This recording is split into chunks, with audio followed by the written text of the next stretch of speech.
Hello, everyone. I am Tacit, and welcome to the Gems of War, week 5, day 5 for campaign 18. We got ourselves a good old bounty hunter event, so of course we'll be poking this over the course of the weekend, while getting a good majority of it down today. As per usual, the thing is pretty much useless, so we're just going to be using a standard 3. We'll probably do the 4-1 method, or the 3-1 method, I should say. Just to get it done a little bit quicker. Which, I always keep forgetting what tier that is. I think it's tier 5, because normally go tier 4. Yeah, I believe with tier 5, we get 3-1 the whole time, and it's perfectly fine. So, that's what we're gonna do. Long nap. I did oversleep a little bit. I know, I was tired today. I was really tired. Actually, I think I took tribute like twice all day. You can actually see it right there. Once in the morning and then once later on. Like originally I wasn't going to do much today, and then I ended up doing too much today, and then I kind of crashed midday through the day, and then it's like, okay, well, there we go. Anyways. Let's see. What am I doing? We're about to just do something, and I already forgot what it was. Oh yeah, bounty hunter. It was like right over there. Alright, let's go upgrade this thing. Get this thing into a team, go from there. Get things rolling. Alright, let me go get every single copy we need. Which should be tier 5.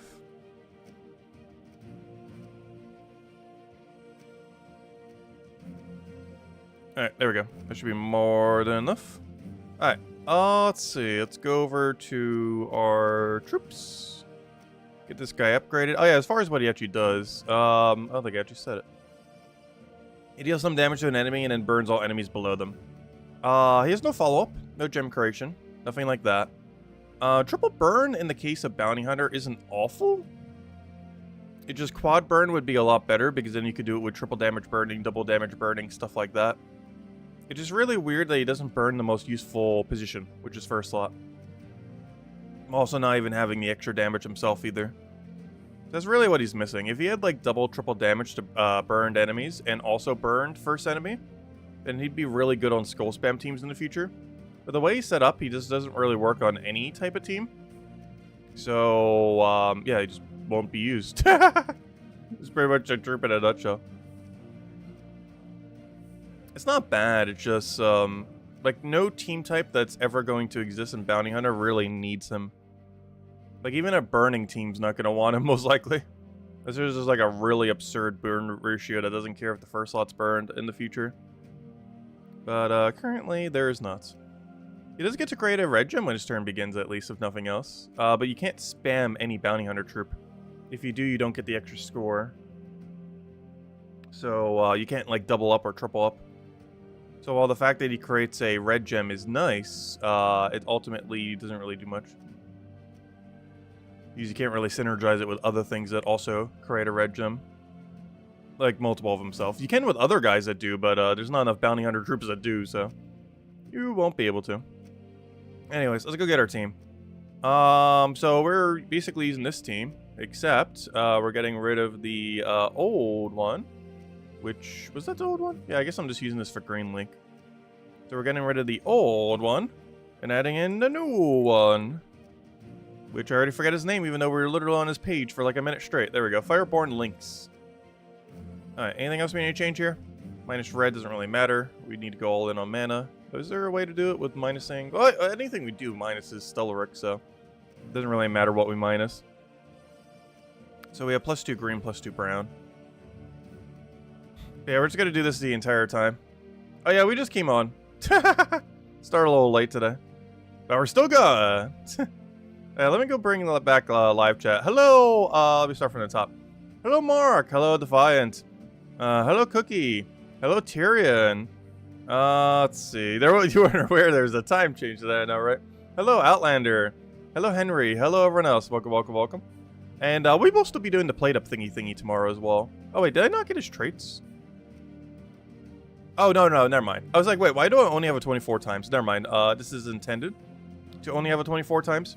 The reason for 24 times is we're running Stellaric, so that's bringing us down by 6 times. I was going crazy for a second, wait. But no, that's fine, that's fine, that's fine. Alright, let's go start getting into things. So it should be pretty straightforward because we're running, you know, the most broken troop to ever exist in the history of the game. So we should be fine. It's actually one of the reasons I've even been running 3-1 recently. Stellaryx is actually so broken that it made me go back to 3-1 Bounty Hunter. I didn't think I ever would. What was Cookie mentioned? Isabel was gonna show up, but you're late, so she's playing Palia! Ah, that's funny. Wow, she really got into Palia. I thought she, like, slightly got into it. No, she like, abandoned Palworld for Palia. Not really abandoned, but, you know. That's really funny. And I might need to look into it at some point.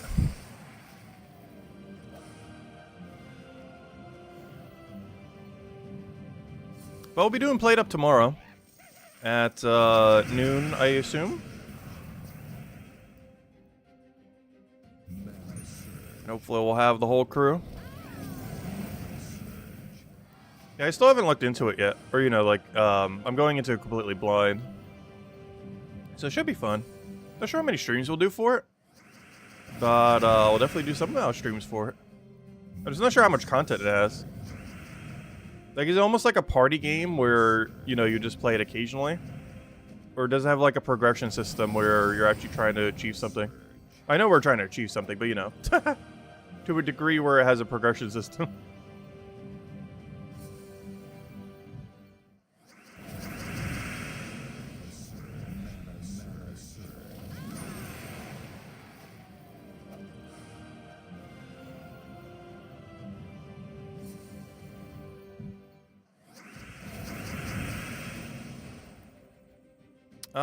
That's the problem with this team. Ogres is our only mana accumulator. Not counting this guy's one single green mana. Or his 5, or his 9 gem with enchant. That doesn't count. It's just Ogres. And Stellaryx back into himself. This thing's never gonna cast. Like, it can mana accumulate, it's just never going to mana accumulate. Because this, we don't really have it set up to do so other than Green Link.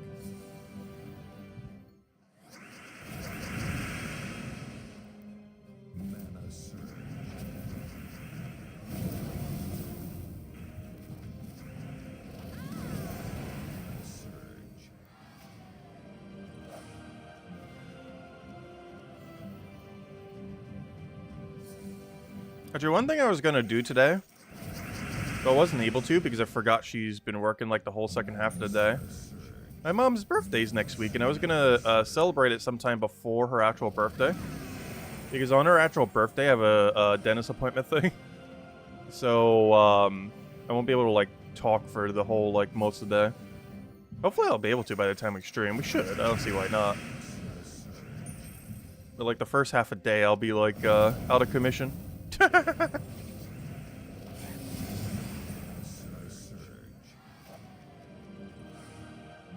I'm actually not even sure what they're doing on that day. I know everything that they need to get done. I have no clue what they're deciding to do that specific day. But whatever it is, it's probably enough that I won't be able to speak for at least a couple hours. Mr. Z. And we're allowed to start a little bit later for once.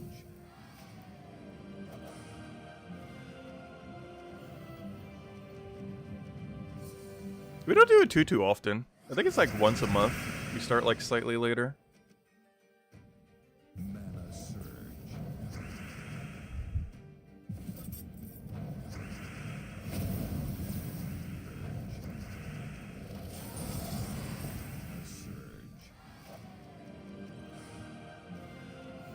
If even that.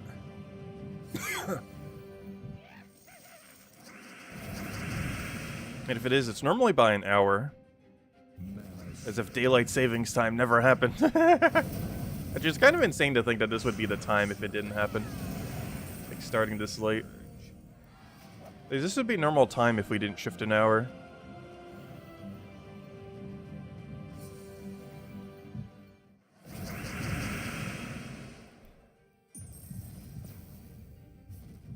Actually, now that I think about it, I can't actually see the statistics right now. But I wonder if our non-American viewership is up because of that. Like all the people who didn't shift an hour. Like all the regions that didn't. Though probably not, because it's even further into the night in those time zones, for the most part. So it's even less likely. If it was an hour shift at like, you know, midday, it probably would. But we're currently in a time frame where, like, Europe, for example, is probably sleeping by now.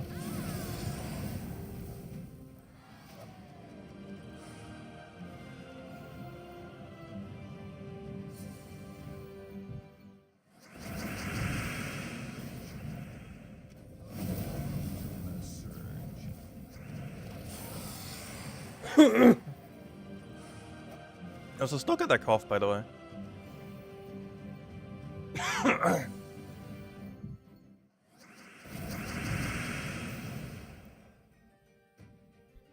Not sure what's up with it. Before I thought it was seasonal allergies, now it's kind of just doing it. There's not that much pollen left.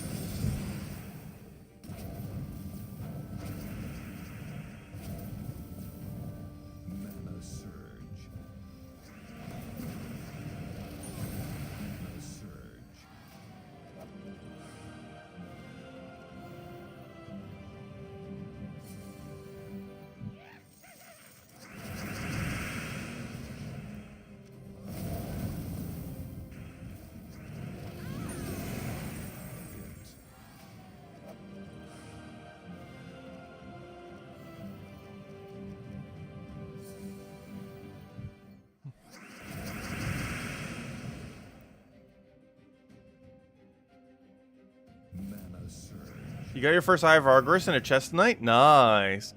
Is it any good by itself? It's okay. There's other skull spammers you can synergize it with under, if you have no restriction. The problem is everywhere where you're restricted to have to use them, you generally want more than one. But if you're allowed to use anything in a game mode, you can just put other things that create skulls per turn that aren't him. But his main use case in the current state of the game is to make orcs easier to use. As he is by far the strongest orc by quite a margin. Not counting the Empower Skull Spam ones. Aside from those, he's basically the strongest orc.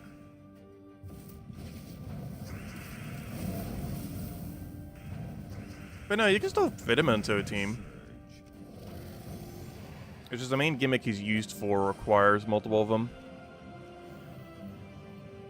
But he's still doing 2 Doom Skulls per turn while having an okay ability.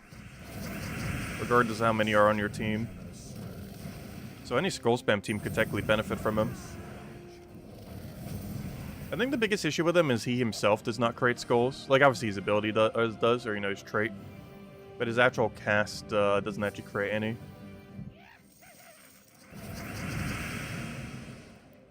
He's really good with, like, alignment skull creators. So, like, Keeper of Souls, for example. Because at the beginning of every single turn, he gives you more alignment that you can do. If you didn't already have any.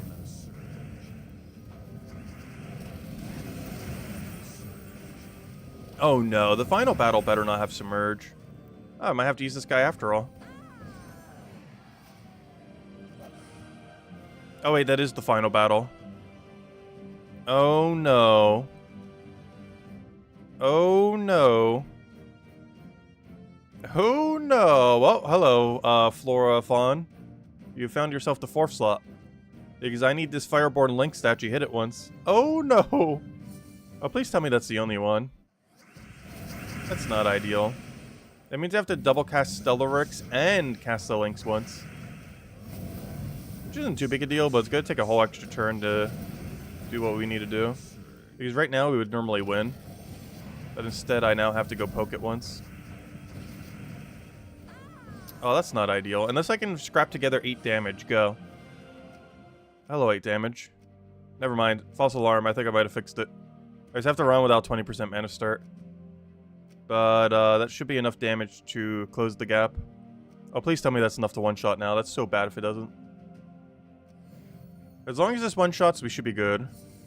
The problem is if it doesn't one-shot, yeah, we have no way to deal with Submerge quickly. It would delay every single battle we do by a good, like, 10 seconds. Like, 5 to 10 seconds.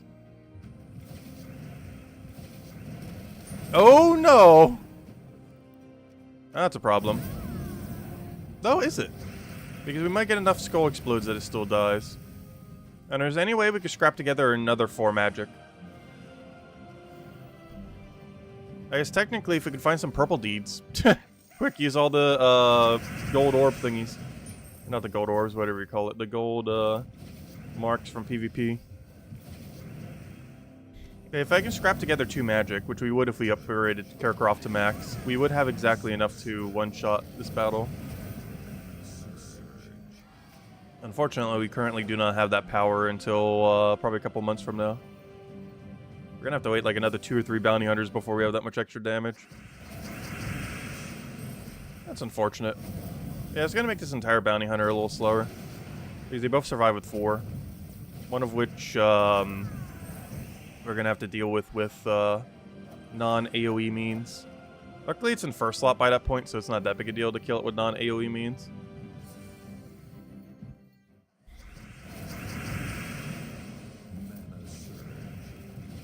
Is there something else I can put on the team?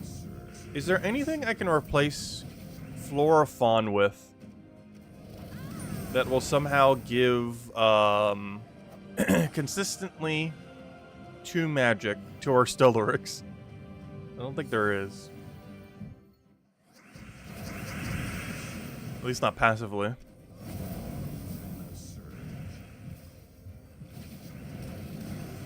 Oh, so why is it 2 damage to her sometimes? Do we have Curse on our team? I'm confused as to why sometimes it's only 2 HP and not 4. Because that would make sense if we have Curse, because that's lowering our HP and or armor by 2. I don't think we have Curse anywhere on our team. Unless some of the battles I was getting durability from Bless. Oh, maybe that's what it is. Wait, do you have a Bless? Ah, I see. Well, actually it's called Revered because there's a Bless thing. I forgot they renamed it several years ago. But yeah, they have the thing that used to be called Bless. And that gives 2 random stats to a random skill. And half the time that's going to do a durability skill of HP or armor. Meaning half the time it'll have 2 HP and the other half it'll have 4. Even if it's not gaining HP, it's gaining, whatever you call it. Durability.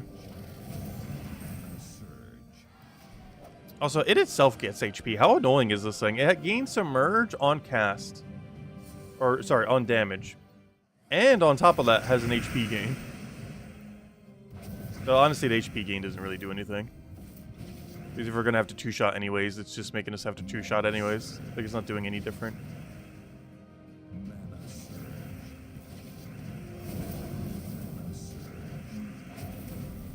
Good thing that does freeze and not, Oh, so why did we 1-shot? I am so confused.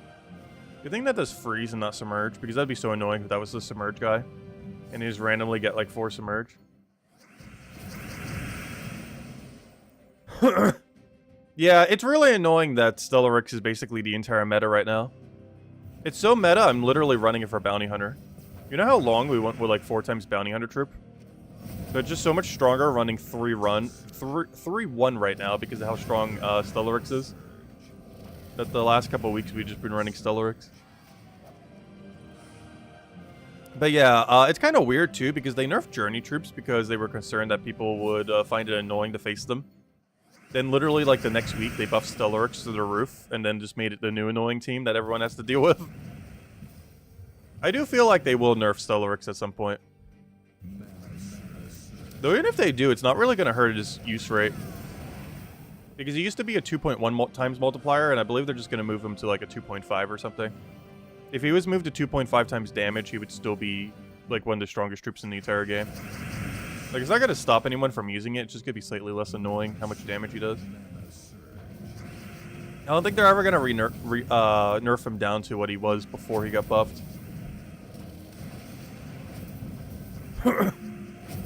Though even then, he was still, like, meta. There's not the entire meta. Like, there was actually things in the meta that could be used instead of him.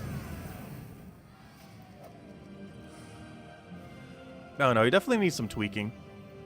How they'll go about it is in question. It definitely needs a little bit of reworking. I'm actually kind of surprised they haven't done it yet. Because I'm pretty sure they're well rare how much he is, like, literally the entire meta of the game right now.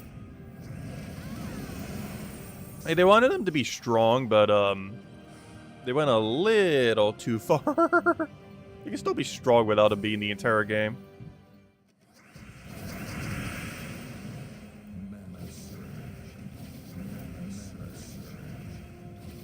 I'm curious if next patch will actually address them at all. They're just gonna drop like a few rebalances into it. They normally don't do that with patches these days anymore. They stopped doing that for about 5 years now, where they do patches and rebalance at the same time. A lot of times they do them separately now. But I wouldn't be surprised if next patch they also just throw in like a bit of a Stellarex rework.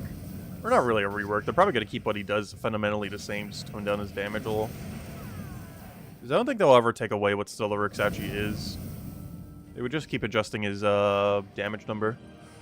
Because before it was too low, now it's too high, and now they just need something in between.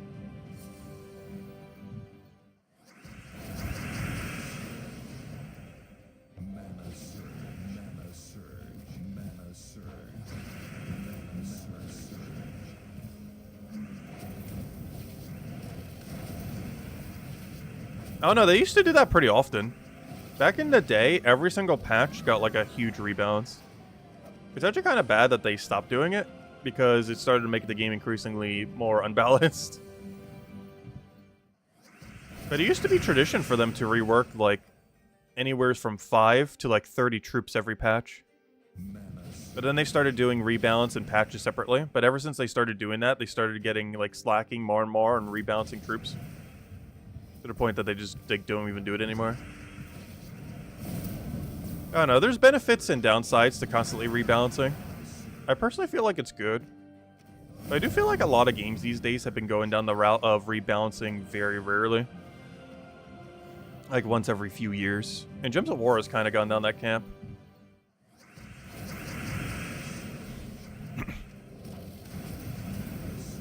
I think the biggest issue with Gems of War isn't necessarily the frequency that they rebalance, but how little they rebalance when they actually do rebalance.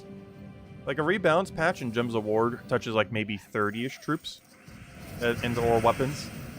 Whereas with how many we have in the game, it needs to be touching hundreds.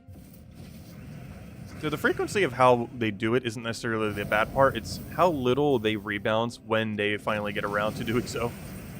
I think the biggest issue with how they currently rebalance.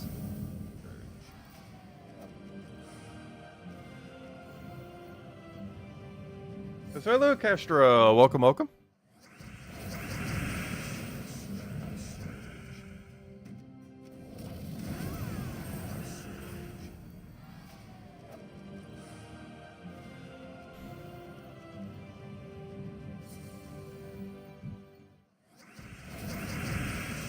I don't know, they've definitely nerfed the strongest thing that's been in the game before multiple times. It's probably happened about 5 times now. But the strongest thing in all of Gems of War was toned down. Just because it went a little bit too far for the current meta. It's actually probably the longest time that something this strong has not been rebalanced. So maybe they are just going to keep it like this. Because honestly, if they don't do it within the next few months, I don't think they're ever nerfing Stellarex.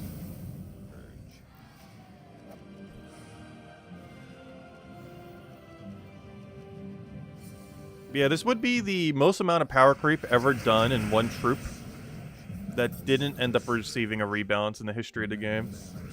Assuming it doesn't. Because we've had a lot of power spikes in the past, but a lot of times they would tone it down. This would be the first time that they don't if they keep him as is.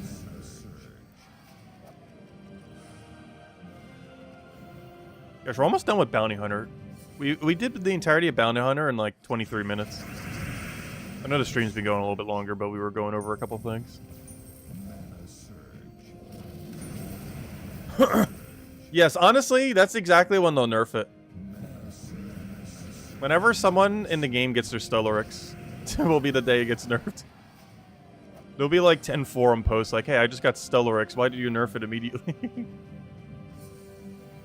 So hello, Tanosis, welcome, welcome. Yeah, PvP is pretty insufferable because of Stellarex, I agree. I've just been doing it for, like, bare minimum these days. Because he's just the entirety of the PvP meta, and the worst part is he can be used everywhere other than Outer Ring. But Outer Ring is just so annoying, it's not even worth doing. So basically, you can't go anywhere. Because Outer Ring's too slow in the current state of the game. Inner Ring is entirely Stellarex. And then the area where you can use anything is honestly probably your best bet if you want to go somewheres. Because even though they can use Stellarex, you're allowed to use anything you have. And anything you have versus Stellarex is probably better than a restriction versus Stellarex. So even though it sounds like it would be more broken, Central Spire is probably your best bet for killing Stellarex and or just general teams. As the teams there, generally speaking, are a bit weaker. And even if you have to face Stellarex, at least you have a stronger team to do it with.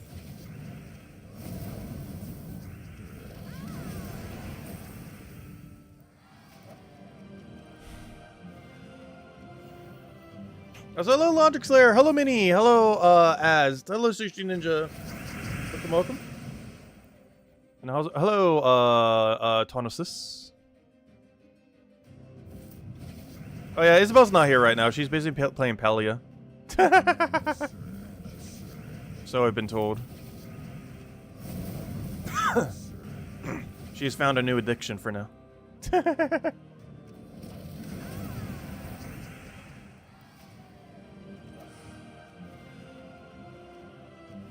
Until tomorrow, until we play Plate Up. Let's hello, Bill Warhammer. I think she's addicted to Plate Up, though. She just wants to play it. So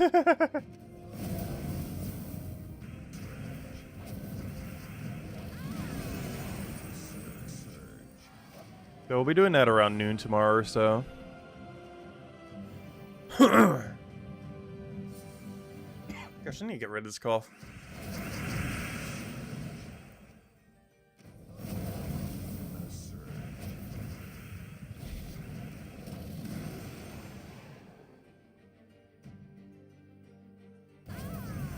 Oh nice, we actually got all of them because I just did an X shape into a plus shape into an X shape. It's always funny with elemental stars. It's one of the reasons why they tend to do so much mana accumulation when you're doing a mix of both. Is you can just chain them all together. And it'll be so many X's and pluses that it just destroys everything.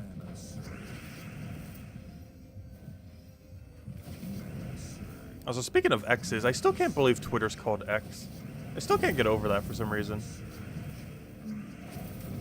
Anytime on my phone or anything else and I just see that big X icon, I'm like, wait, what? What is this? And then I remember, oh yeah, it's Twitter.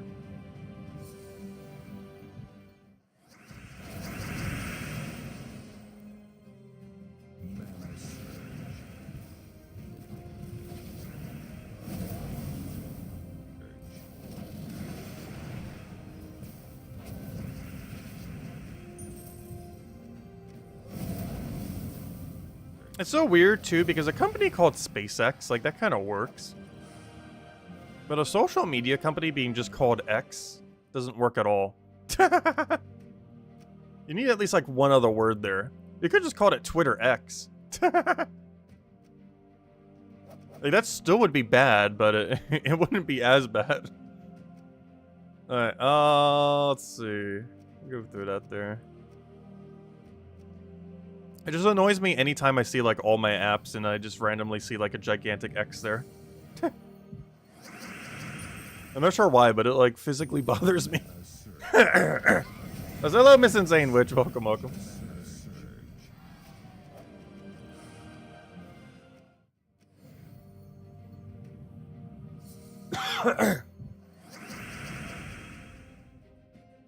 Yeah, catch you later, Miss Insane Witch. Have a good night. Thanks for stopping by.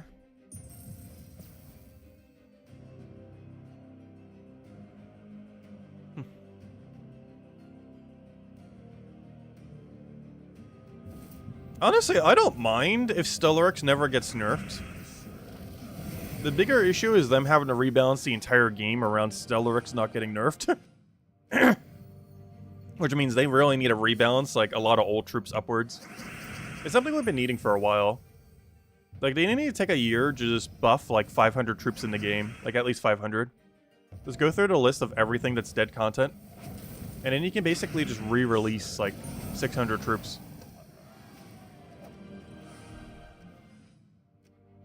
It would end up bolstering up what we have to use by so much. Because right now, less and less is becoming usable because power creep. Because they're not rebalancing anything else upwards. So it's getting increasingly to the point where you just run like a smaller percent of teams. Which is kind of weird because as the, in the current state of the game, as the number of troops available go up, the percent that is actually viable keeps going down. Like at one point it was as high as like 10%. In the current state of the game with Stellaris as is now, I'm pretty sure it's closer to 3%.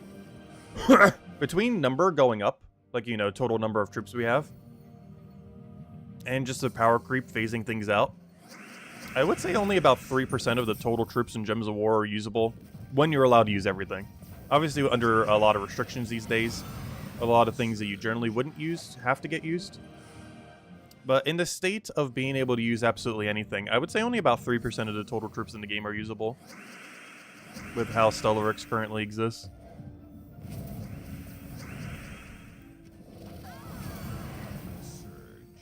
But of course, you use more than that when you have like specific restrictions. Like, for example, Leonis Empire. A lot of the troops we would use on the entire team are considered troops you would never use. But because of the restriction, we have to only use them.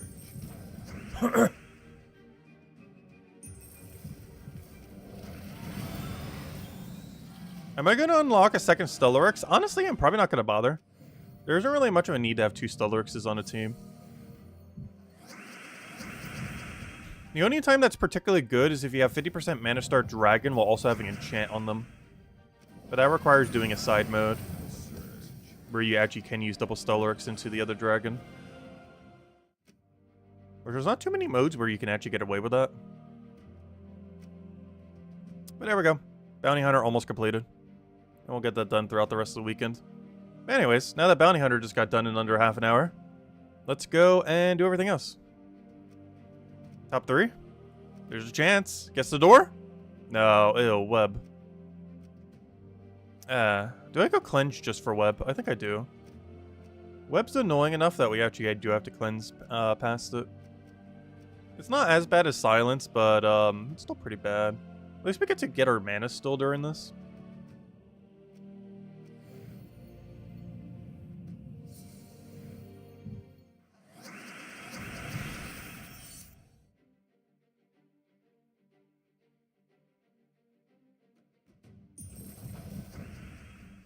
Yeah, honestly, I don't feel like Wand is overpowered. Even though Wand Stellaris is a thing, I don't think Wand itself is that broken. Like, it's really, really good. But it fills a nice gap that didn't exist before. It's definitely toned to the higher side of weapons, but not to such a degree like Stellaris, where it prevents other things from being used. It did phase out a couple mana accumulation weapons, but mostly just the dead content ones that were already pretty much being phased out anyways. Like, you still use, like, the pure typing weapons and stuff like that. Just not like some of the old mana accumulation ones from, like 8 years back.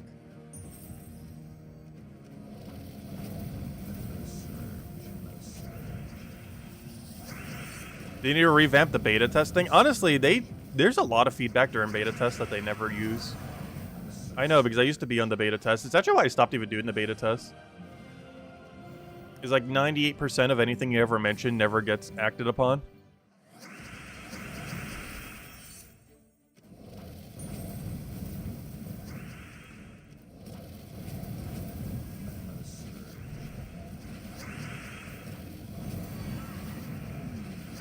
And obviously they can't act upon everything.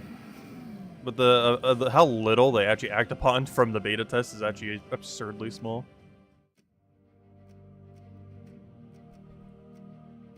Yeah, I still never took that 3rd tribute yet. We'll get that soon. Soon, TM. Alright, what do I need? I need, what do we still have? I guess raids. Raids and Underspire. And I guess PvP. Alright, those are the main 3 then. Campaign's been done. Adventure board is done. Alright, let's go to raids. This should be the last day or second to last day we need to go bother with them. We're still using the same team as before. Basically spam Lion Commander until we win. You can also buy an additional tier in order to spam multiple Lion Commanders if you so choose, if you don't have other options. But we're running a bit of a mixed team because we can. But otherwise, just spam this guy until you win. You're allowed to have 3 of them on your team, so you can just do 3 of them into a mana accumulator. He still gets double damage on everyone, or, you know, double magic. He's hitting for like 300 something. Which actually is still one-shot range, which is kind of insane, especially with Faerie Fire. But this Faerie Fire does require a mythic. Okay, we do have alignment. Let's go for it. Also, hello, Lester. Welcome, welcome. Hope's all been well.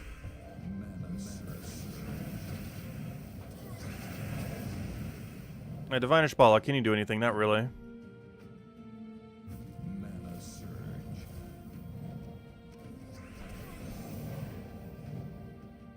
Keep wanting to cast it, but there's just nothing to do with it. Also, I really hate that that guy doesn't do Burn Faerie Fire. It drives me crazy that he doesn't. The thing that he's based off of is stronger than him in most situations. And they could fix him so easily just by adding... give him Burn Faerie Fire on cast. Like, that won't make him, like, the meta of the game, but, you know, it'll make him usable. Like, if it wasn't for this restriction, he definitely wouldn't be on our team right now. It's purely the restriction that's making us put him on that team.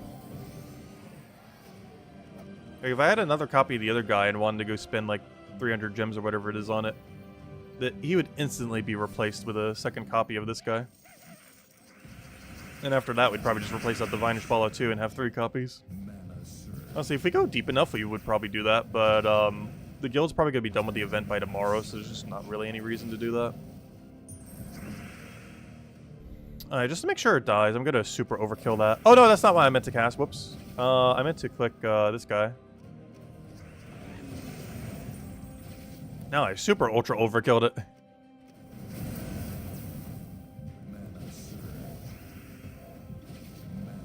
I was going for normal ultra kill.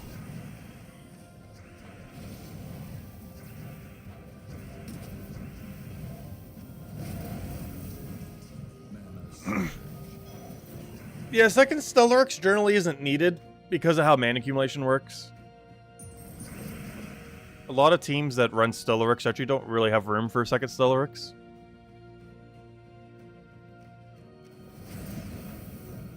The only times you would run double Stellarex is if you're running a dragon restriction. And you're running like double Stellarex hero and, or hero double Stellarex into Essentia. That's like the one time you would run double Stellarex in the current state of the game. Even then there's alternatives like Diamantina and the such that you could just run instead. But I would say that's the main time you would get away with running it.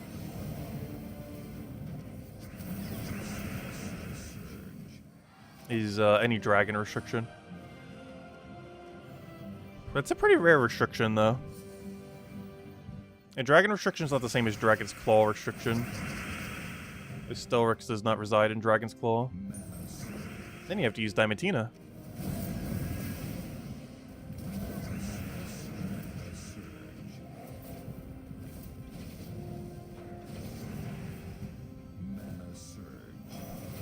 I'm going for it. It's probably not worth it, but we'll do our pokety poke.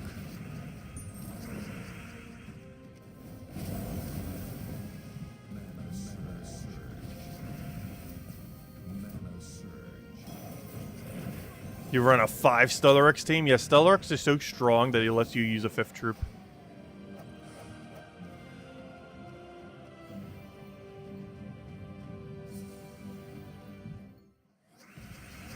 I wonder if they could ever code that with how the game is set up. Probably not. But I have some kind of side game mode or something where you're allowed to run 5 or something. I'm pretty sure that can never happen, though, with how the game is currently set up, though. Probably be physically impossible.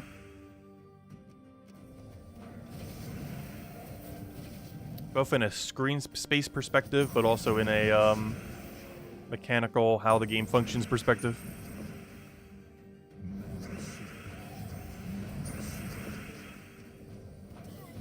It was a good thing that had Faerie Fire. I think that was actually outside of kill range, but because it had Faerie Fire on it, was within kill range. I guess this mythic does do something. He is technically a better Faerie Fire than Queen of Tanya. The problem is his ability is worse than Queen of Tanya. So even though his trait is technically better, Queen Titania is still used for Fairy Fire. It's actually currently the sad state of Fairy Fire. That one of the original Fairy Fire options that ever existed, that's only a legendary and not even a mythic, is still to this day the best Fairy Fire option in the game. Because anytime they've tried adding a better Fairy Fire option, they do it on something useless. Every single time. They've done it on a dead content troop for some reason. So to this day, Queen Titania, after like 7 years, is still the meta for Fairy Fire. Which is kind of insane. It's not necessarily a bad thing, though. Though I do have to say, it's probably the longest a meta has ever held for a status effect before it's gotten replaced. Like, Queen Mab used to be the meta for Freeze, and obviously he's not even usable content these days. Stun used to be Corvash, and aside from this Leonis Empire Underspire, you almost never use Corvash. And stuff like that. Things that used to do a status effect. Like, Infernus used to be the meta for Burn, and then, you know, Zolgoth existed. But oddly enough, Queen Titania was the meta for Fairy Fire, and she still is. She has never stopped being the meta for Fairy Fire, ever. Which is kind of insane. It's the longest running any troop has had to be the best. There's one other exception, though. Silent One, who originally came out... Actually, Silent One, I guess, holds the record, then. So she comes pretty close. But he doesn't do it on trait. She does do it on trait, though.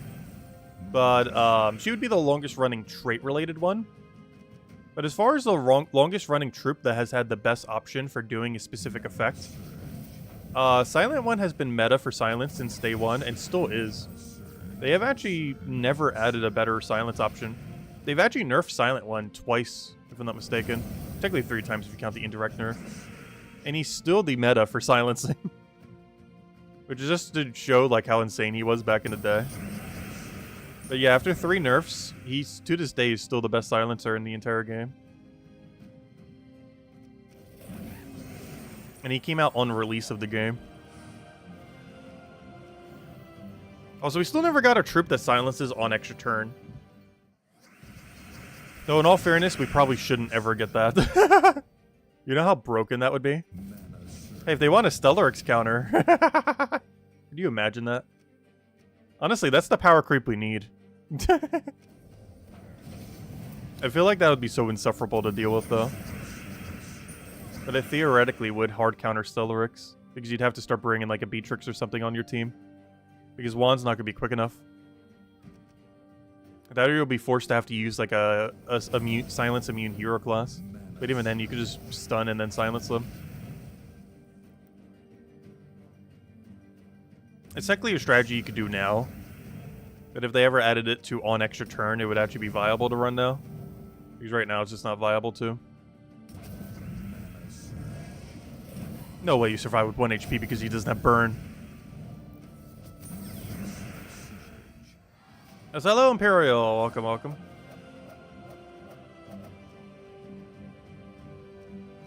Alright, this will be the final weekly event completed. Well, not completed, but you know what I mean. As far as sigils running to 0. So we're good on Bounty Hunter, we're good on raids. The only thing left now is going to be, well, PvP. And Underspire. Though honestly, oh gosh, I really don't want to do Underspire. Underspire is really bad this week. But I already started pre-buying the torches, and then we kind of have to do it. In all fairness, we do have access to Dothraki, so we could just pretend that it's Bounty Hunter.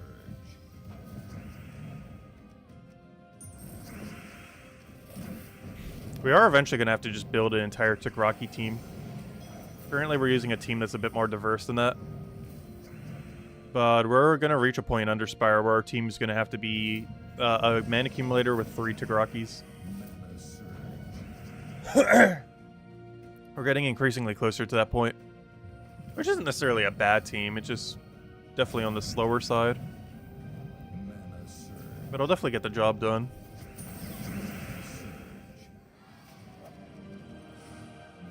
Alright, we'll do that next, but first, let's go to PvP. And by PvP, I mean go to Underworld Misclick and then go to PvP. Alright, so we're just getting our 3 sigils and then go from there. Gosh. Hope this cough goes away soon. Oh, we're not even top 3 anymore. Oh, no. Luckily, I'm on someone else's leaderboard, so hopefully that'll be enough. But yeah, we're not in our top 3 anymore. They all went and power grinded, and now we're below them. Of course, it's the 500 that decide to be in our bracket. Well, technically 3 of those 500. But anyways, let me go grab a purple bonus, I guess, real quick. Or not purple bonus, but magic bonus off this purple thingy. Technically bonus, the other one would be 10 magic. Why'd I do that? Could've gotten full mana.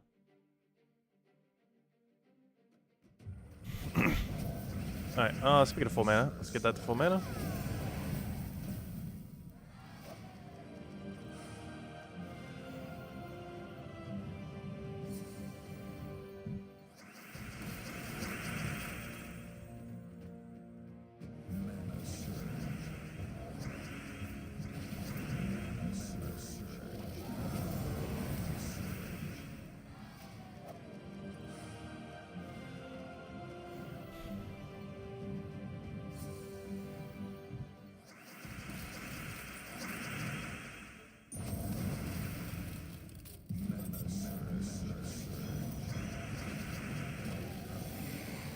Oh, no skulls. Sad. Wow, that was enough damage. I guess there was a Doom Skull somewhere there. Could you layer Defiant? Thanks for stopping by. Yeah, a bit of a weirder time slot today. Also, we will still be doing Played Up tomorrow for any of you guys interested at around noon. What's it about? I have no clue. I know it's like one of those like restaurant sim kind of games. Where you have like a bunch of orders and it's all like all hectic and everything. Except it's really co-op based. It's kind of like Overcooked, but different. I think the easiest way to describe it, even though we've never streamed either of them, is I believe it's Overcooked, but roguelike. Well, we've streamed roguelikes before, but if I understand the premise of the game, I believe that's what it is. It's Overcooked, but roguelike. I played Overcooked before, I've just never streamed it. But that's my understanding of my no understanding of what Played Up is.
Gosh, I still feel tempted to skip on Underspire today. But if I skip on Underspire today, that means we have to do double Underspire tomorrow. Which sounds even worse than doing Underspire today.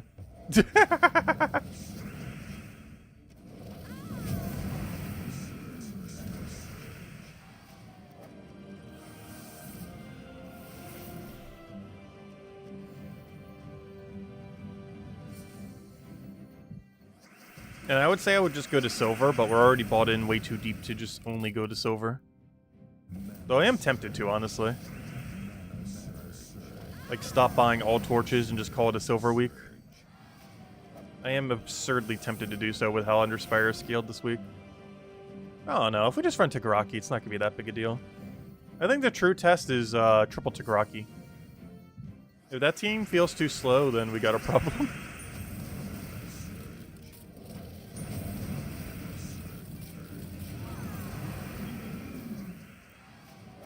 The biggest issue with Underspire, though, is unlike Bounty Hunter, you don't get Enchant. So if he's full mana blocked by something like himself, you don't get Enchant. Though do keep in mind for Bounty Hunter, you cannot run multiple Tagaraki. You don't get his multiplier if you do. They have to be unique bounty troops.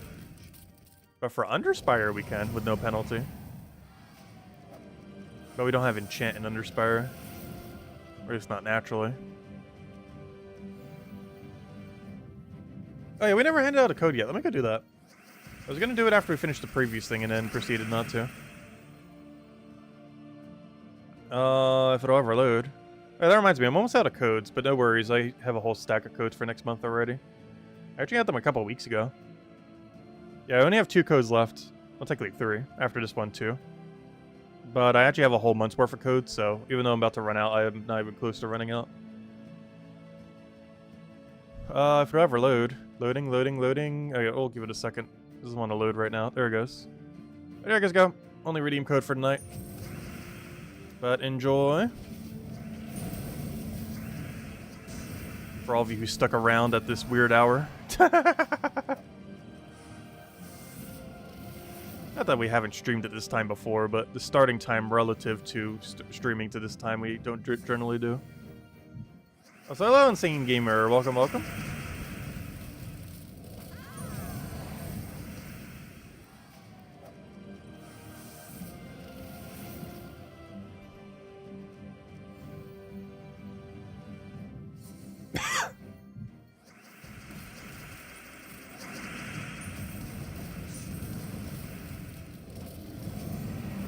Nice, we didn't need the extra poke.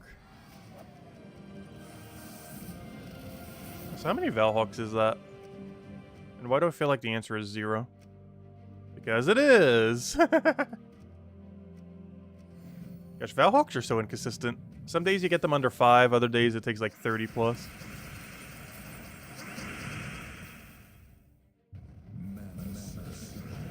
Like, there's no pity system for them. So you could just get absurdly unlucky 3 times in a row. It's not like after like 20 fights, it's like, hey, here's a guarantee Valhawk. Though generally speaking, you would have it by that time. You know, at least one of them.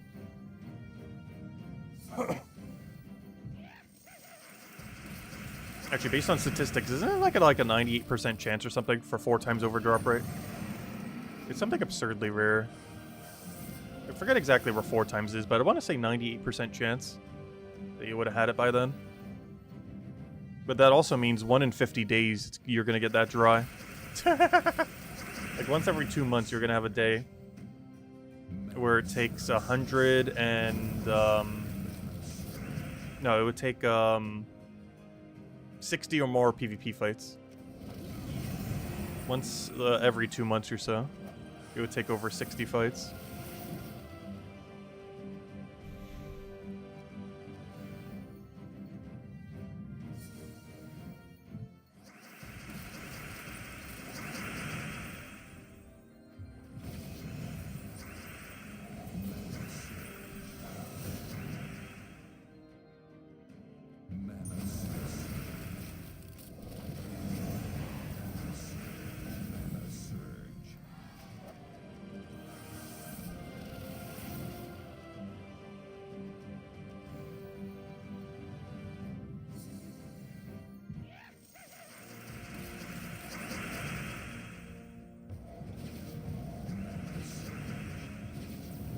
Come on, full mana.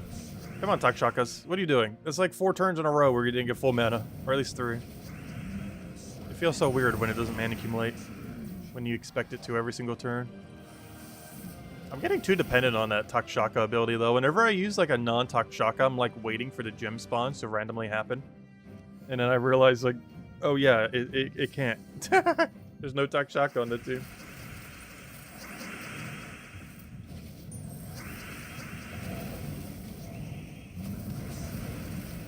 Throws me off every time.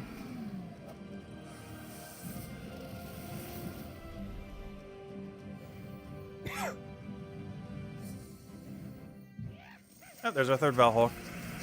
Now we have to determine, are we doing Underspire? I guess we will. And by we will, I mean, oh no, are we gonna bother? I think we will this weekend. I'm just not sure if I want to bother to tonight, is the problem. What section are we in? Okay, so we're like halfway there. We're halfway there. Ah. Anyways, yeah, well, at least try to find a door, I guess, for this section right now. So we're truly halfway there. And then this weekend we'll finish the other half. That sounds like a game plan. Alright, well, let's keep going. We're already invested 1 room into the side. Actually, no, more than 1 room. Okay, I've shifted my team to double Tagraki. We're close to the triple Tagraki. We have not fully committed yet. We've half committed to the entire Tagraki team. Oh, I forgot to go take yellow. But eventually we'll be running 4 Tagraki somehow. No, we definitely shouldn't do 4.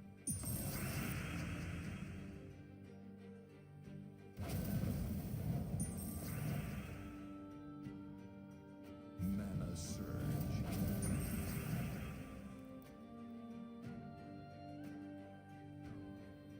Mana surge.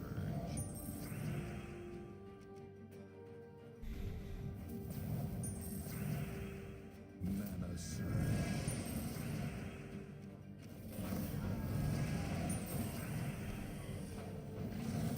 Oh, so you definitely want to kill this thing first, even though it's a pretty dead content troop that's been useless since release. It's actually strong. Like, you would never use it, but it's not a weak troop. I know that makes almost no sense. But the reason you never use it is it's too slow. But if you were to use it, it actually scales insanely high. It just takes forever to get there to the point that you would never use it on your team. But when it's on an enemy team, you actually have to deal with it pretty quickly.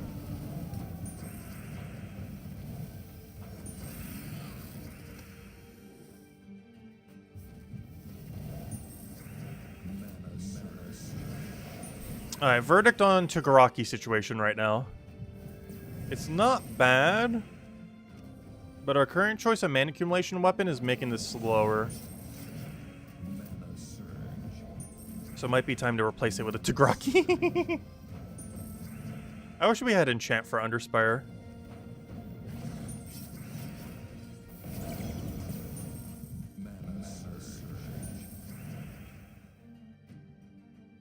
I don't mean like the enchant totem or whatever thingy we have. I mean like an actual enchant.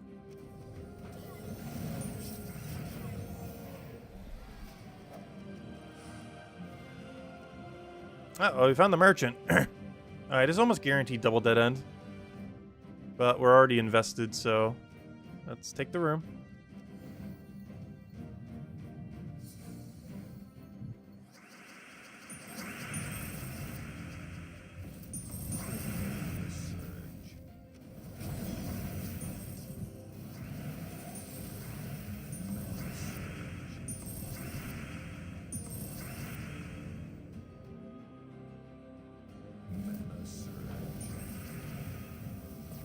Alright, that guy needs 1 mana, but I have no way to feed him 1 mana, so he's just not going to ever get that 1 mana.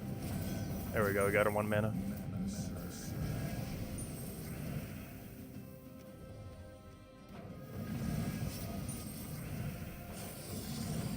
So I love like the biggest threat alive for some reason. Also because I knew it would be dealt with pretty quickly.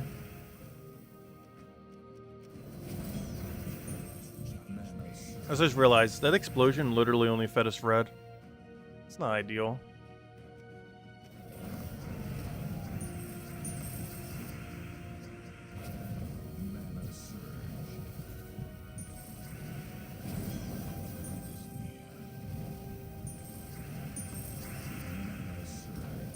Trying to get Corvash rolling, but I'm just now realizing that it will do nothing.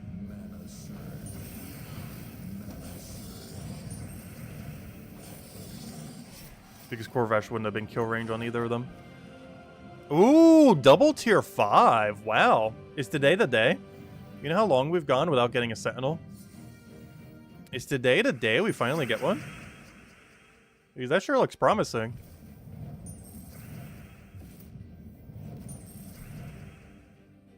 Mana surge.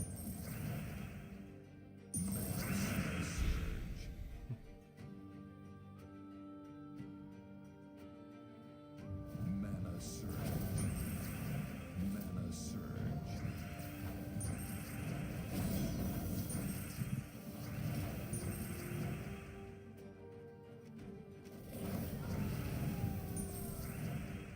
Alright, there's a wish gem on the board. I would have to get the other thing to full mana to be able to use it.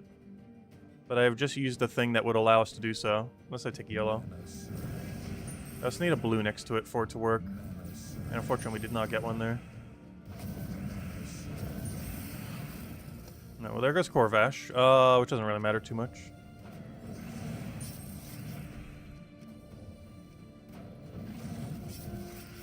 Come on, how hard is it to get a blue here? I'm gonna have to waste my turn just to get a blue there. So I can undo this. That's worth it because it just got our whole team to full mana.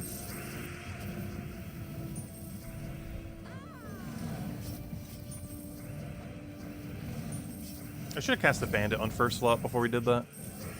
I guess we still can now with the extra turn. Because now we do this, boom, dead. And now we do this, boom, dead. And as match. Yeah, honestly, I think Takaraki will be fine. It's not ideal, but it gets your job done. Wow, 3 tokens of guard. How horrible. Do you want to try to top that somehow?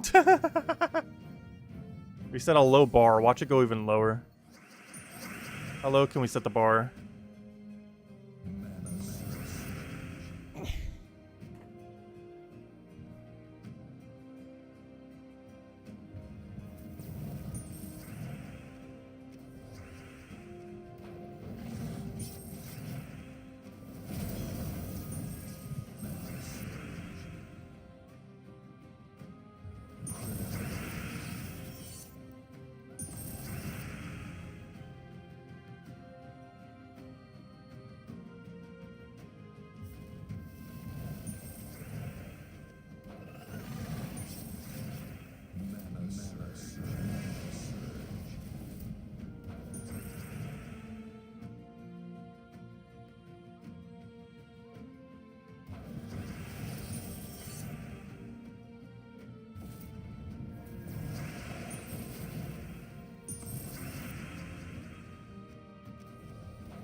Now we still need quite a bit of mana. We need a different mana accumulation weapon. There has to be something better than this. Like, I have it for resummon, but when are we really using resummon? Like, I guess once we get deep enough, it will matter. So maybe we are going to have to stick with it, because at the moment, it doesn't really matter. But the deeper we get, I guess it will matter to some degree. Wand? We can't run Wand here. Well, not without, like, smuggling it in, which I think you can still do, but we're not going to. But no, you're not allowed to use Wand. Even though I'm pretty sure you can still smuggle it in. They tried fixing that glitch, and it's still technically doable.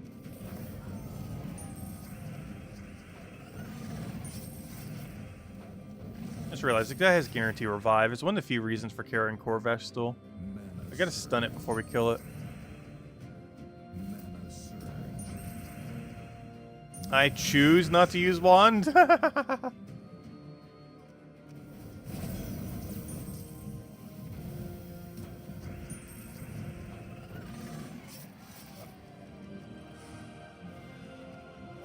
Oh gosh. This somehow is even worse than 3 guard tokens. Alright, we can either go left or down.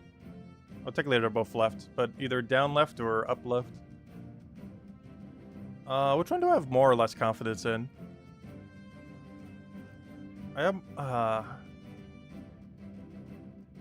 would say up left. But I feel like up left is going to diverge into a double dead end, so I'm going to go down left. We're going until we find a door tonight. And then we'll finish the rest this weekend. Mana surge. Mana surge. Mana surge. Mana surge. Mana surge. Mana surge.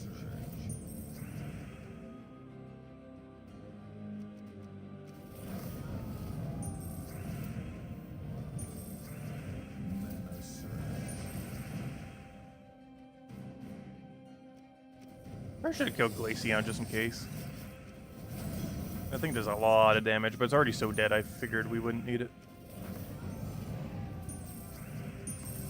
I just realized those tier 5 rooms actually had tier 5 stats, so I guess that makes sense. I just never realized that they actually had stats based on their tier thingy. Mana surge. Mostly because originally they didn't. They were all like the lowest possible one. But then ever since they rescaled them to work properly, they actually do scale based on what tier rarity they are. So a tier 5 room like we just did would have more than like a tier 2 room. They weren't like that originally. But they are like that now.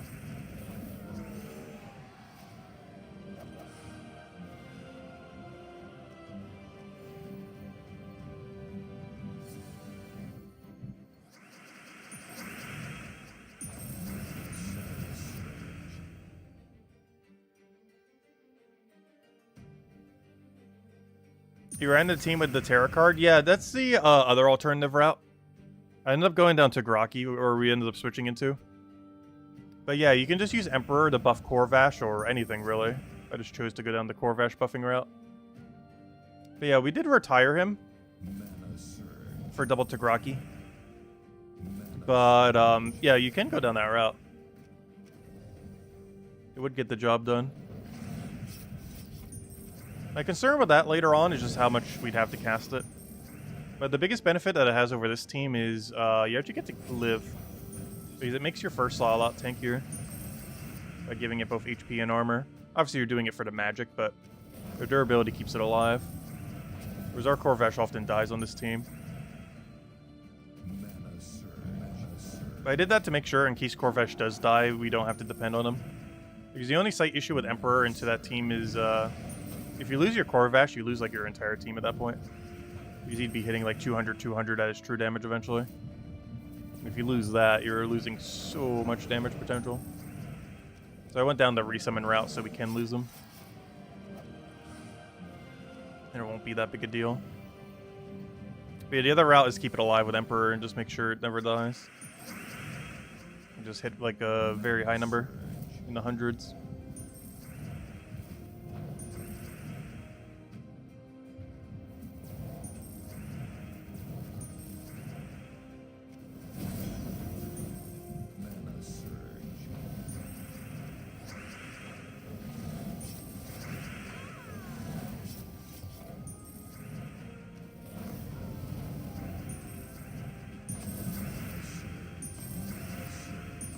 At some point we'll get a turn.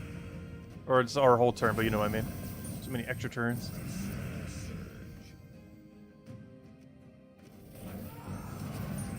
Okay, I'm gonna get second Tagraki before I cast the first Tagraki, so we get Tagraki to Tagraki.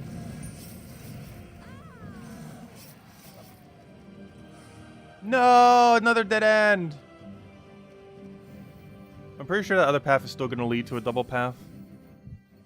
And one of them's gonna be dead end, and we'll go that way. Hopefully this isn't a full scout situation. It's gonna be probably all but one scout situation like the previous floor. Or I do every single room except the final mistake. I'll find a way to still full scout today. Ooh, too bad we can't just wait out that bleed. Technically it could kill, though the likelihood of that it does before it cleanses off is near impossible. Actually, it's literally impossible unless we find a way to reapply it. Because after 10 turns, it would have a 100% chance to get off of him. Oh, so where did that bleed even come from? Now that I think about it. How did he even get randomly bled? But yeah, I'm actually confused. Wait, how did he get bled? What on our team does bleed? Do we have random negative status effect or something? Oh, this weapon, I think. Okay, I think I know where the bleed came from. I think this weapon has bleed on first slot on cast. What a weird perk. Yeah, it does. Alright. I've discovered where the bleed went. It's on the weapon. Bleed's one of those really weird mechanics in the current state of the game. It just doesn't really do that much. Like, 10 true damage per turn sounds like a lot, but then you realize the entire meta of the game is, like, never giving the enemy any turns. So you almost never get any value from it. The weirdest part about it is there's basically nothing that even has boost ratio in regard to it.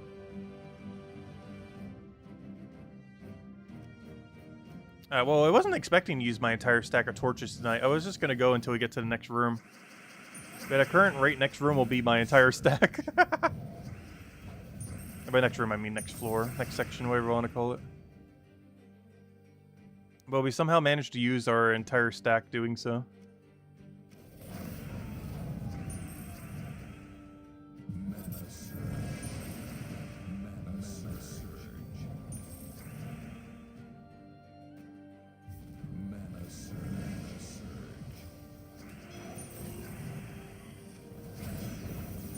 I did that try to get red mana. I somehow got 0 red mana. Alright, fine. I'll do it this way. We need the Corvash anyways. Mana surge. Mana surge. Or not. Mana surge.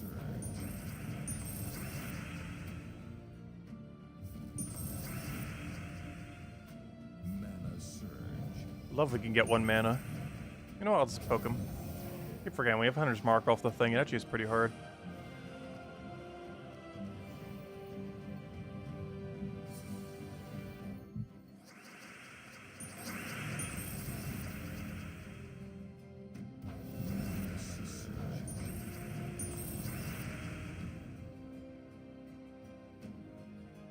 Mana surge. Mana surge.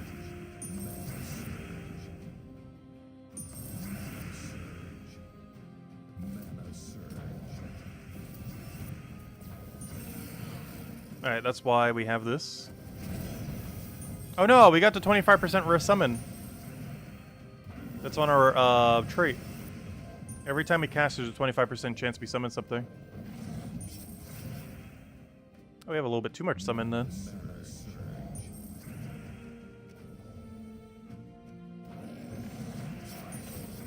Mana surge. I was about to set up for a Corvash. I forgot. We don't have Corvash, do we? Mana surge. Kind of died very quickly. Mana surge. Trying to do a... No! He just drained all my mana! Actually, why did I kill the other one? I should have killed you. Too late now. I gotta commit to the one we already poked.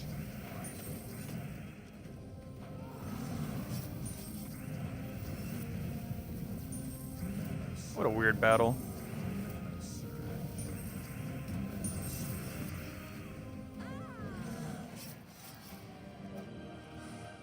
Yep, there's the double path I was talking about. Alright, if we see a double, that one's double dead end. If we see a double path, then the single path is correct. Mana And if we see path, then I'm not sure what we're doing. Does not compute. Mana surge. I should really kill that guy, but we'll deal with him once we get a bit further down.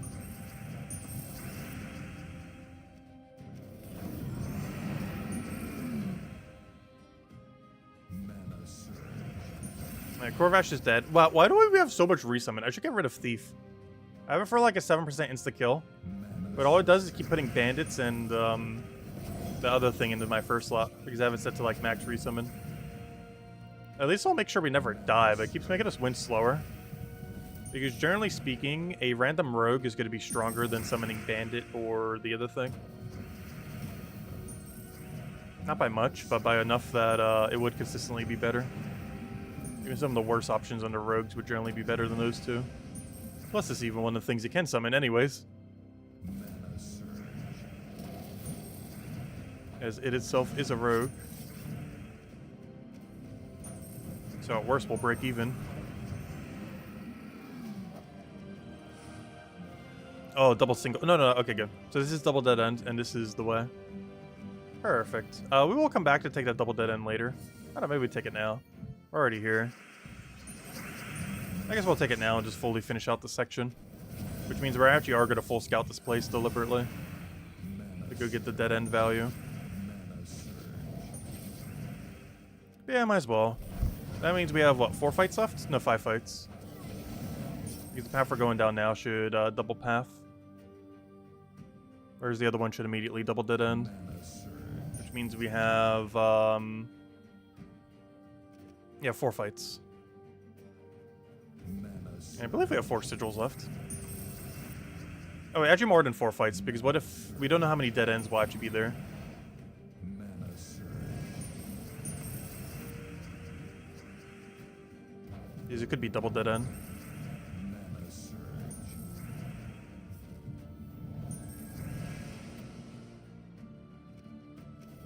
Alright, I just need a red. Perfect. Mana surge.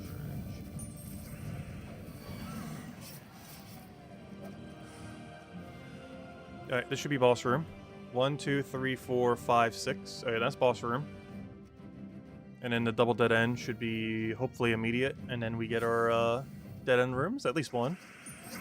That'll be good to go. So we got 2 on this path and at least 2 on the other path, if not 3.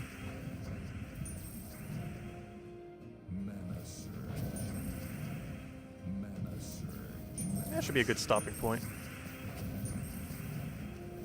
And that will bring us to the halfway point by Saturday? Wait, are we that behind on Underspire this week? Wait.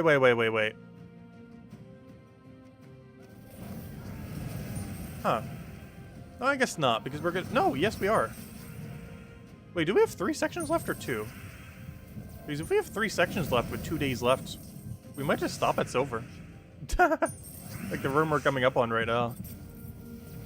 How are we that far behind? I thought we got like 2 perfects. Did I forget to buy torches on some day or something? But wait, we're like mega behind if that's the case. Did I do math wrong somewhere? I'm confused. Because how are we halfway on... No, we're getting the 4th door right now. Never mind. Which means we're going into 5th section. Never mind, we're exactly where we should be. It's just because we don't have the marker thingy yet. But no, we only have 2 sections left. But it does mean we have to 1 section per day.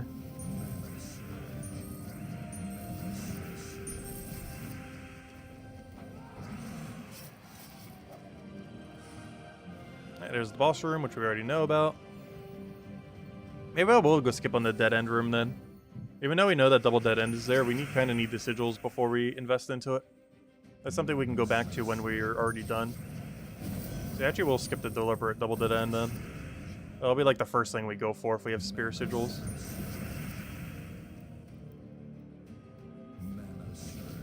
Because I might actually need those sigils to reach the end.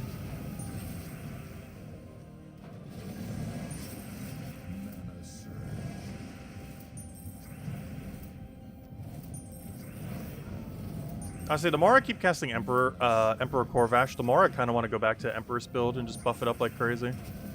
My big concern with it, the deeper we go, is that it's going to be easier for it to just randomly die.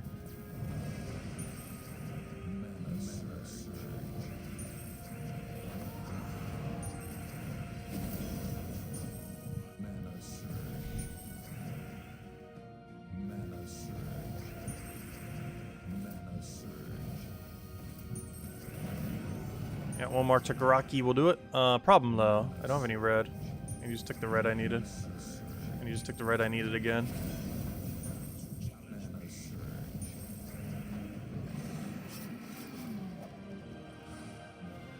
Oh wait, did I forget to lantern it? Oh no, I'm really off. I didn't lantern the boss room. Oh no! I don't think I've ever forgotten to lantern the 4th room. Oh no, what's our ratio of lanterns, or what's our ratio of silver to gold right now? I haven't done that. I don't think ever, or at least not in a while. In all fairness, we do have a surplus of silver right now relative to gold. So it's not too big a deal. Yeah, I didn't lantern the silver. Oh well. I'll probably end it there for now then. And then just go down the path going into tomorrow. So we're now in the 5th section. Yeah, we should be fine. As long as we don't get like absurdly bad pathing on the final 2 days, we should be perfectly fine. We might just have to max buy-in on 1 or both days. But yeah, we just have 2 sections left with 2 days left, which is very doable. Just need to get less unlucky on like full scouting an entire floor. Anyways, guys, we'll wrap it up there. I can't believe I forgot to go use a lantern. Really out of it tonight. Anyways, guys, I hope you all have a wonderful, wonderful weekend. We will be back tomorrow night, same time as always, doing more wrap-up on Bounty Hunter. Doing the very annoying Underspire. And just cleaning up a bunch of stuff. And then all this weekend leads into the May events, which is starting this Monday. Right around the corner. Anyways, guys, I hope you all have a wonderful weekend. I will catch you guys soon. Thank you so much for stopping by, as always. Greatly appreciated. And I'll see you guys later. Goodbye, everyone. Thanks for watching.